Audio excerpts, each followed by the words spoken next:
ఇక ఈ ఎవడైతే దొంగలు ఎవడైతే ఫోన్ ట్యాపింగ్ చేసిండో మొత్తం కంప్యూటర్లు వలగొట్టి అందులోకి హార్డ్ డిస్క్లు అన్ని వీకపోయి మొత్తం గుజ్జు గుజ్జు గుద్ది మూసినదిలా అడవాడేసారు.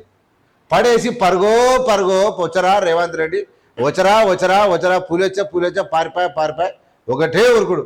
మరి ఏడబెట్టిరా పైసలన్నీ ఏడబెట్టిరు, ఏడ దాపెట్టిరు, ఎక్కడ ఇవంతా వేసి కేసీఆర్ హెలికాప్టర్ కొనే, భూములు కొనే, పార్టీ కార్యాలయాలు కడితేమి, ఫామ్ హౌస్లు కడితేమి, ఈడ దాచినంత దాస్తేమి, దోసింది మిగిలింది వేరే రాష్ట్రాల్లో పెడితేమి, వేరే ప్రభుత్వాలకు దానం చేస్తేమి, లిక్కర్ స్కామ్లలో పెడితేమి, అన్నిట్లలో పెట్టి మిగిలినవి అమెరికాలో పెడితేమి, దుబాయ్లో పెడితేమి, ఇంగ్లాండ్లో పెడితేమి, లండన్ బొండన్ గిండన్ అంతా తిరుగుతేమి.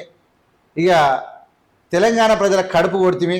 ఇన్ని కడుపులు కొట్టినటువంటి మనకు ఉచ్చల్ల చేపలు పట్టేటువంటి కార్యక్రమము అనేది ఇవాళ దెబ్బ కొడితే నేను అదే చెప్పిన, 100 ఏనుగుల తిన్న రాబంధువు ఒక్క గాలి వానకు కూలిపోయినట్టు ఇలా బీఆర్ఎస్ రేపు ఆల్ విట్నెస్ తోటి అందరూ కేసీఆర్ జైలుకే, కేటీఆర్ జైలుకే, హరీష్ రావు జైలుకే, కవిత జైలుకే.